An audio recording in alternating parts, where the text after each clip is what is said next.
Okay, ready to go on our outdoor walk, and it's ready. 3, 2, 1, let's head off. Let's go. Welcome to another collision walk on this beautiful day. It was raining earlier today, so we're very grateful. Yeah, the rain looked like it was going to be on for the day, so I thought we were going to do our collision walk in rain. So this is actually quite nice. Yes, I'm quite grateful we're not. And if you're joining us at home on a treadmill, at the gym, outside, if you're walking with a friend, with a dog, if you're doing laps in your backyard, we're so grateful to have you with us today. We're going to do another 30-minute walk, and we're going to continue what was working so well last time with doing those power walks every 5 minutes. So keeping a conversational pace for 4 minutes, having a conversation, but having to take a deep breath every few sentences. And then every 4 minutes, we're going to stop and we're going to do a power walk and walk a little bit faster. And it'll be interesting for you, if you've been following along with these videos, have a look and see, even in your power walk, see if you can notice a difference, whether you get to the end of your power walk and you feel not quite as puffed or as pooped as you did the last time, or whether you're able to walk a little bit faster. You know, you can begin to actually monitor and see, oh, how's my body responding? Is my body becoming more efficient with my power walks? Yep. Is my body becoming more efficient with the walks in general? And that can be an amazing way to look back and see, oh, all these little steps are actually that I am moving forward. Even when you can't see it in the moment, you look back and say, oh, okay, I've progressed in this, I've advanced, and now my body is working more efficiently. So Pastor Peter, how have you enjoyed these collision walks?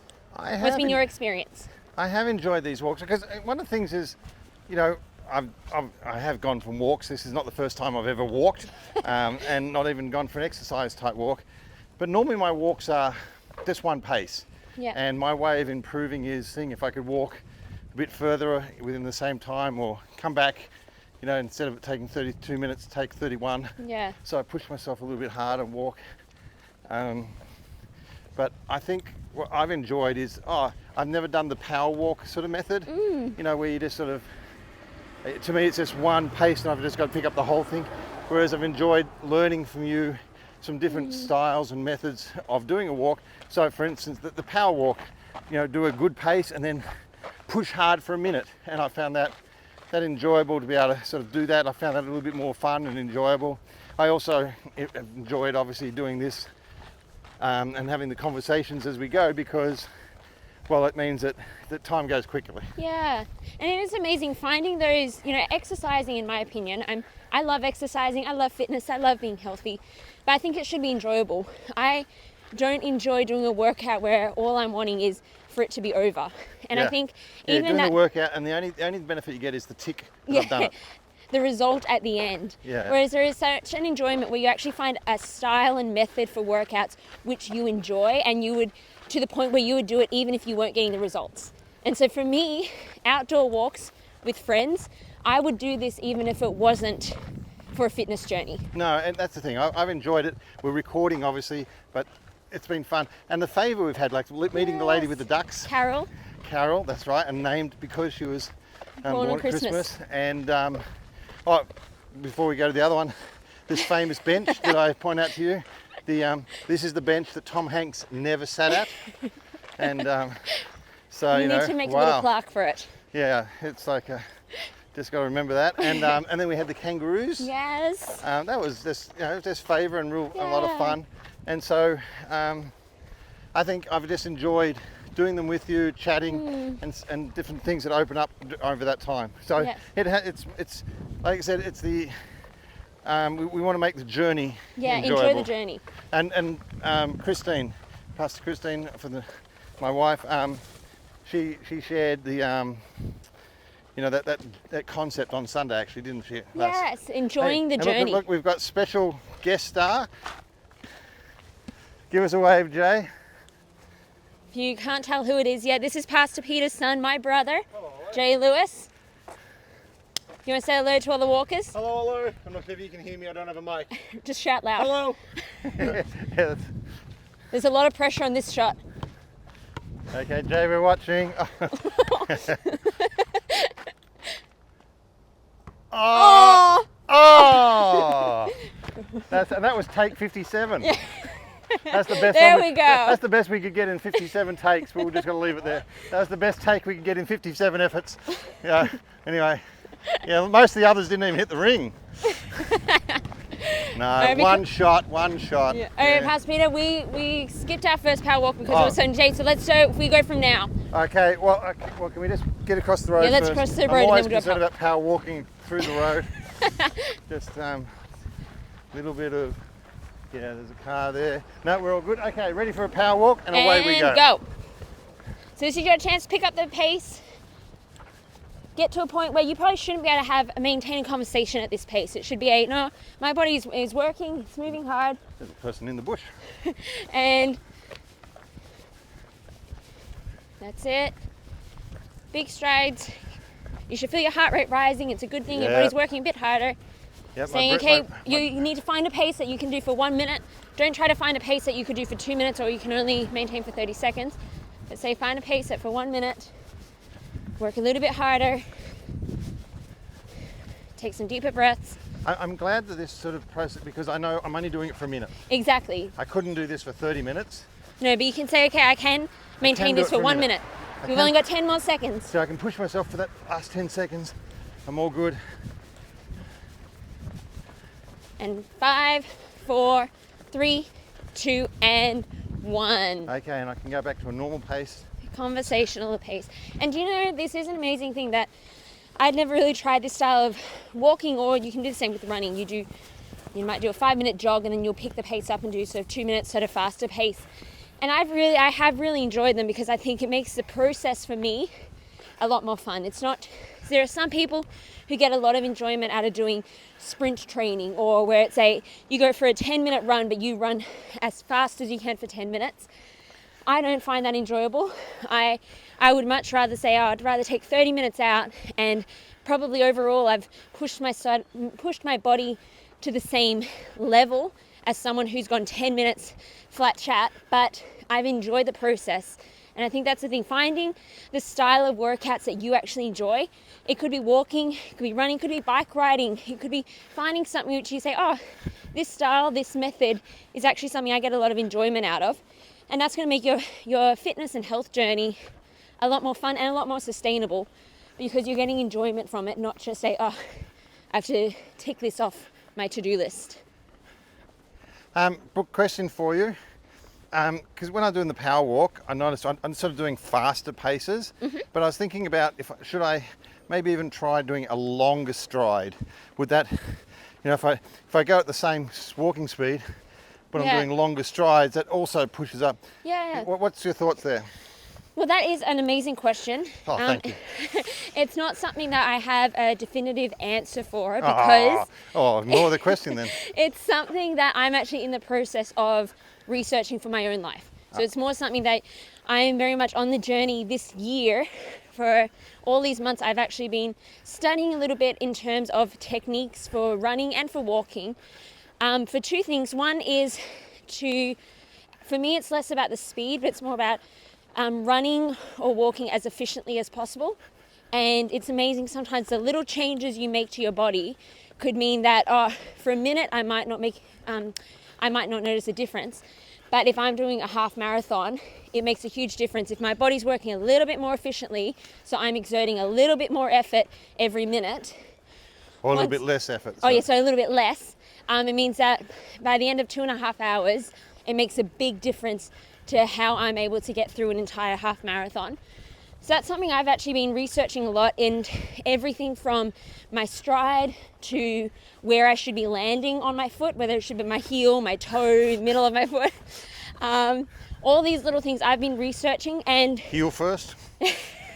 Toe first? It is a hard one because there is so much research and there can be a lot of contradicting research. Yeah. And so sometimes I go, why can't everyone just agree? And so I know what to do. But I did hear one trainer who I've really enjoyed his running recently.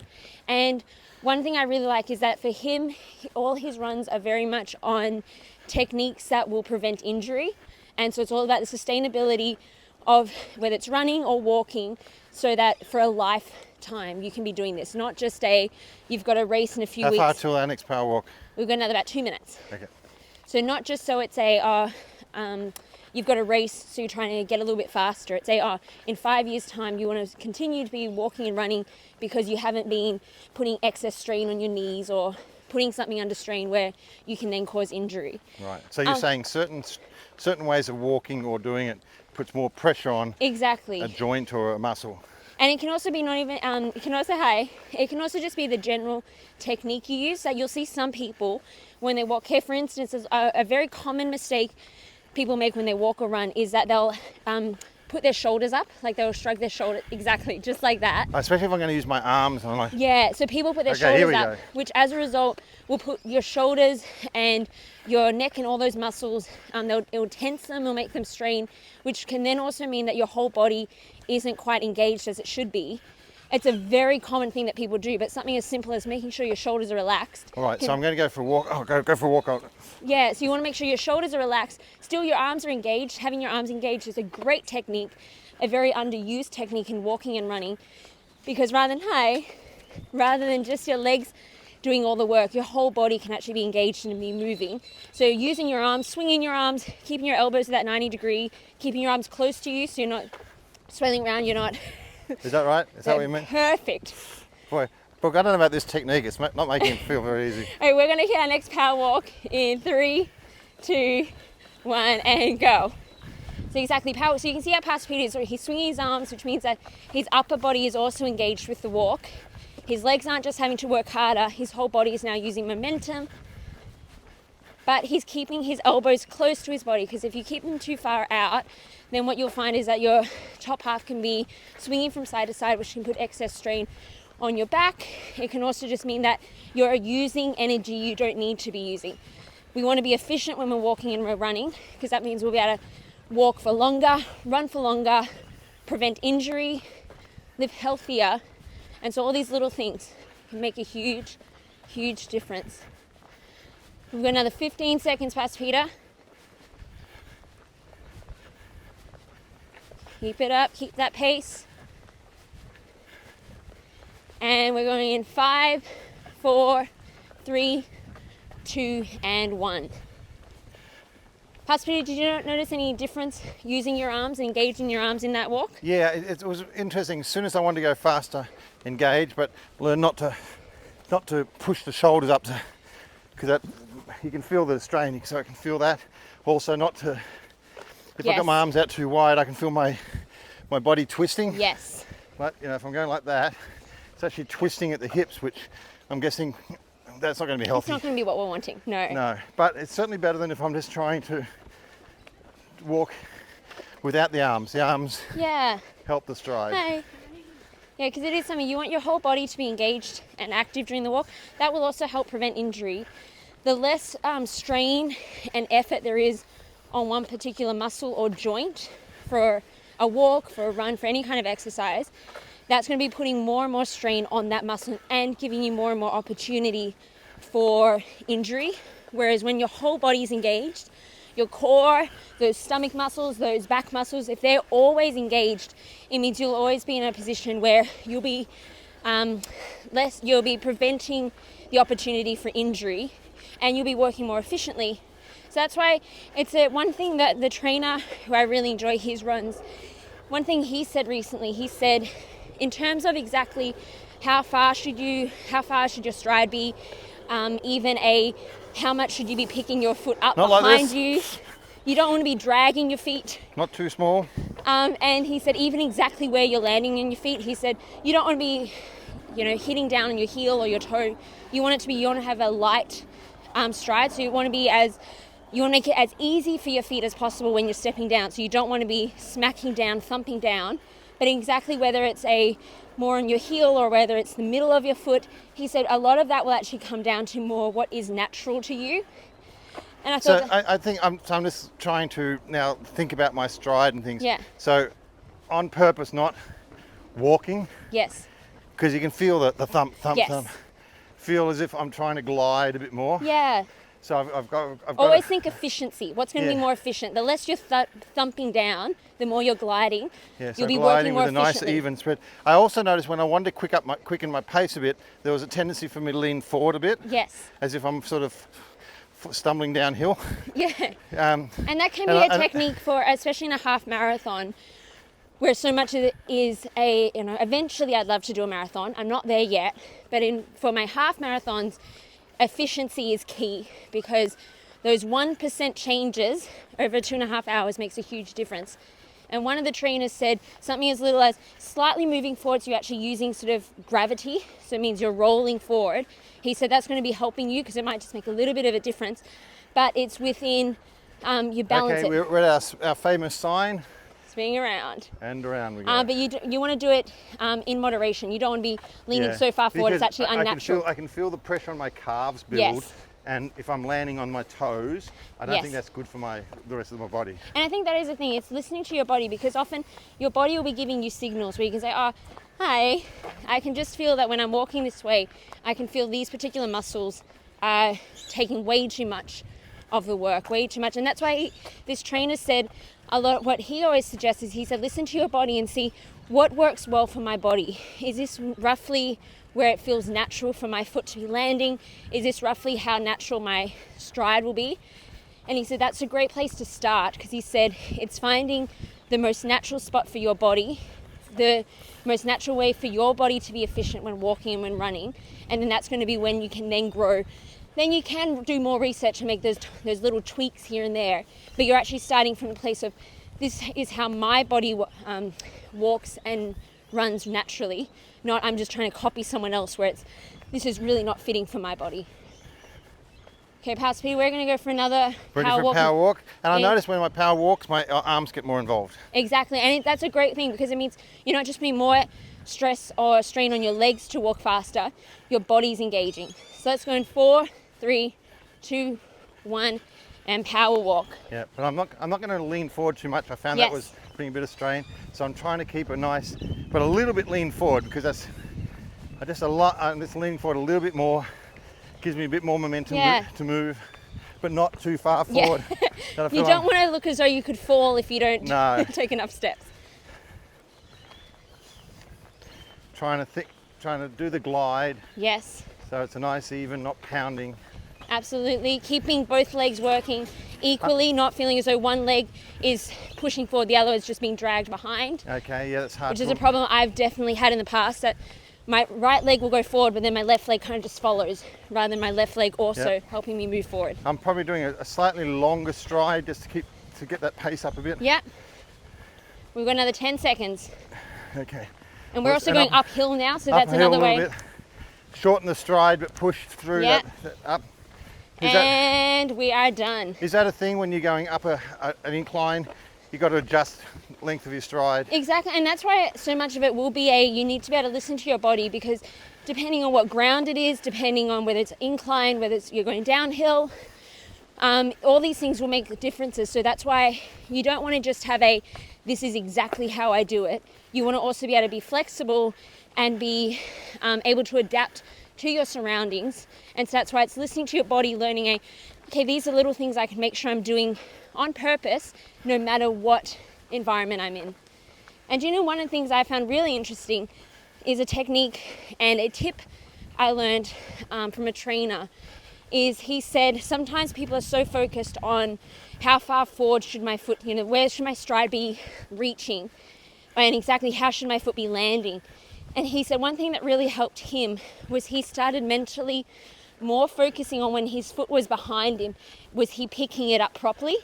And he said what he found was that he was barely lifting his foot off the ground, and then he was having to exert a lot of energy to push the foot forward to where it would land.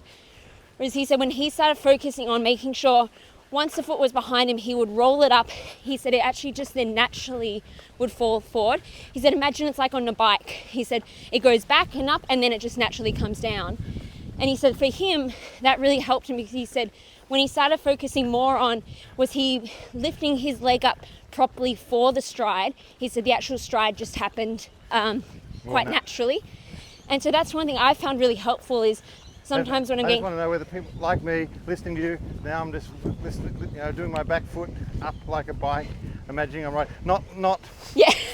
but just on purpose, ensuring that it comes up.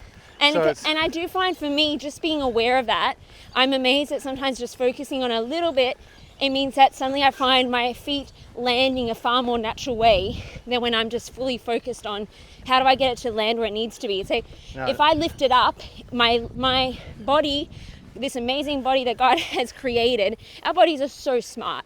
God did an amazing job when he created the human body. And so sometimes if I just lift my leg up as God intended us to do when we're walking or running, my body will then naturally ensure that it lands where it should. Yeah. So these are some just helpful hints and tips.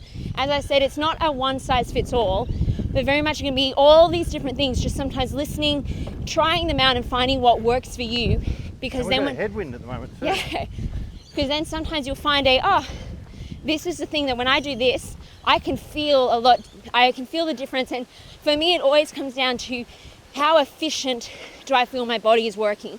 Do I feel as though my body, everything is working well so that the walk itself is just coming and going? Or do I feel as though, I feel like I'm really having to squeeze my body to do this? Versus okay, no, everything's just working efficiently. No matter what pace I'm at, my body all knows how to engage. And so that then it doesn't matter uphill, downhill, fast, slow, long walk, short walk. My body is efficient in how to be working in that environment.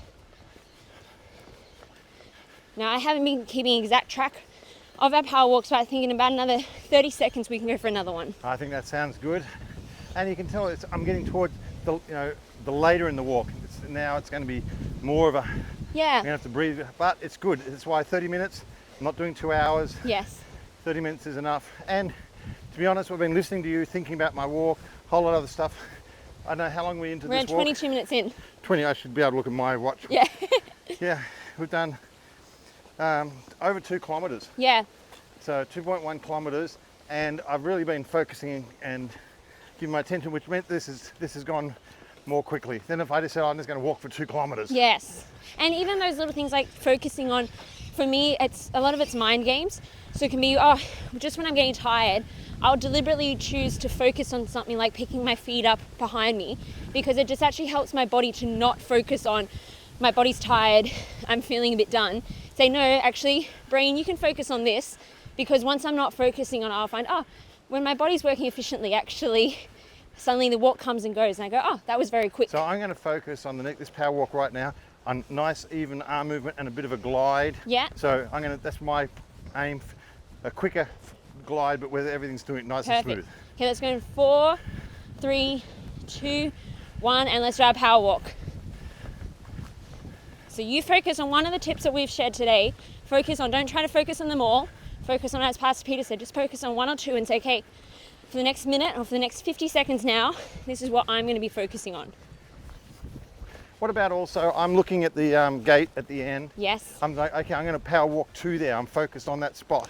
Exactly. Look ahead. The less you can focus on how tired or puffed you are, the better. Yeah. And now, Brooke, you've got to talk about something really interesting at this time. Okay, we're going to get to the end of this. And you know what? We're coming up to 24 minutes. And you know the amazing thing is that when your mind is focused on something else, and this is not just for a walk, this can also be when you're approaching a faith project, when you're approaching a goal that God has put in your heart, when you can be focusing on other things other than how long am I waiting, how hard is this, all that's going to do is going to sap your energy. Whereas when you can focus on things that are actually going to be reviving that energy, focus on God's faithfulness, focus on the things that God has promised, focus on helping someone else, focus on past victories. What it is, well done, Pastor P, we can slow down now as well. Huh. What we can do is we can focus on things that it's like you've got a battery operated machine and you're plugging it in so it's constantly feeding energy, versus taking that plug out and then all you're doing is actually draining the energy. It's the same with our bodies. Sometimes what you're focusing on will mean you're draining the energy rather than focusing on things which are going to be helping your body be sustainable, helping revive it. So even in the walk, you're thinking, I'm thinking about these things. I'm thinking about God's faithfulness. I'm thinking about all the great things I'm looking forward to doing because my body is getting fitter and healthier. You'll actually be reviving that energy rather than focusing on the one thing which is guaranteed to sap it, which is, oh gosh, I'm puffed. Oh gosh, I'm getting tired. that's not going to help in any way. I'm glad. I don't know whether you've carried water with you, but I'm happy for some water at this time. Absolutely. Good to keep hydrated. Stay hydrated. Even all those little things are going to make a huge difference. Training to say, you even using water intake as a way to make mini goals. Say, Yeah. okay, every 10 minutes I'm going to have another little drink of water. It actually helps give you little steps that you're taking rather than just focusing on the big walk, the big run, the big exercise. It's saying, it's breaking it down, giving you steps, which means every time you achieve a step, you can do a little celebration, have some water, then keep going. We're back to our NBA star.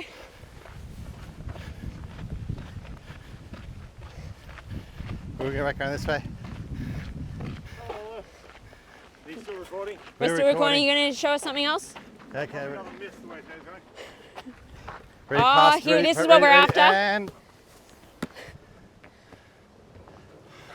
Lewis. Teamwork. Teamwork. And even things, I know, Pastor Peter, for you love playing basketball as a way of staying fit and healthy. Yeah, I find I don't do it to get healthy. I do it because I enjoy it. Yes. And then it has the benefit of keeping me healthy. Exactly. So that's why for some people it's say, just exercising isn't fun. But when I exercise with people, that's fun. Or when I play a sport, then it's fun. And it's finding those areas where you go, I'm doing this not just because it's ticking off, this is how I'm going to be healthy. I'm doing this because this is making my whole life healthy. That means emotionally I'm healthy when I'm doing these things. That means that I'm actually feeling energized by doing it, not just ticking the box to say, okay, did my exercise for the day. And you can combine things like, okay, I'm thinking, do you like being out in the garden? Gardening is something you enjoy. So, okay, for 10 minutes, I'm going to do power gardening. Yes. I'm going to walk a bit quicker everywhere, pick up stuff. Yes. You know, I'm going to actually be really active for 10 minutes and set an alarm. Yeah, that's so a I'm great doing idea. what I love, but I'm going to do it a little bit faster and a bit, so my body's doing that little bit of a breath. That's a great idea. Yeah, it's finding ways that for me, Going to clean a car. Well, let me do it. Let me really, Yeah. do it. And you sort of a whole lot of exercises you're doing, and you're just cleaning a car. and to be honest, for me, it's the same as when people say, your time with God is 30 minutes every morning. I have my quote time with God. Where it's great to actually have that quiet time when you're deliberately cutting out all noise and just focusing on God. But that does not mean that's your only time with God. Yeah. And I think that's the problem when people say, I talk to God from 7 to 7:30 every morning. I read my Bible. Then I don't think about Him for the rest of the day. Versus God saying, no, He wants those times where we're deliberately focusing on Him, not trying to be productive while we're with Him. Just say, no, God, you're my only focus. But then also, He should just be a part of everything we do. Every time we go for a walk, every time we go to the shops, when you're working, when you're with your friends, when you're going out to dinner, God should just be a part of all of it. And I think in a similar way, the less you can think of, this is my exercise time, to I'm also just trying to live healthier. And that means in everything I'm doing, I'm saying, it's the little moments to say, hey, you know what, I could actually do this, and this is going to be a slightly healthier way. It's when I'm ordering a meal, I'm choosing the slightly healthier meal. It's not just saying, for 30 minutes a day, I do my healthy living, and then I don't think about it for the rest of the day. It's incorporating it in every area of life. Okay, we've got another roughly 90 seconds, and then we are finished this So we're going to collision finish walk. with a 60-second power walk. I'm ready for that. Okay, we've got 15 seconds, and we're going to do our final power walk. Think of all the tips that we've given you. Say, okay, in 60 seconds, you can go sit down and rest. So saying this is your chance to give that little bit of extra effort. All right. 3, 2, 1, and let's go.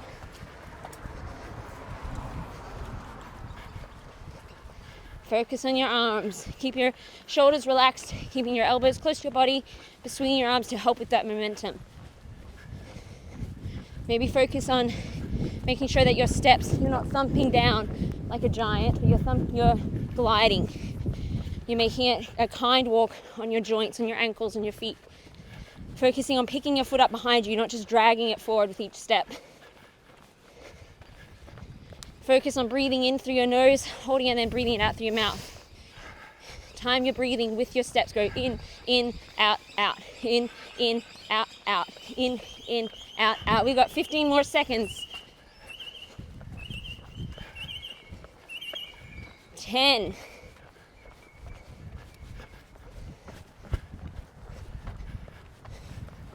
3, 2, and 1. Well done, everybody. Well done. Thank you so much for joining us for this collision walk. We loved it. We loved learning with you, going for a walk with you, and we can't wait to see you next time.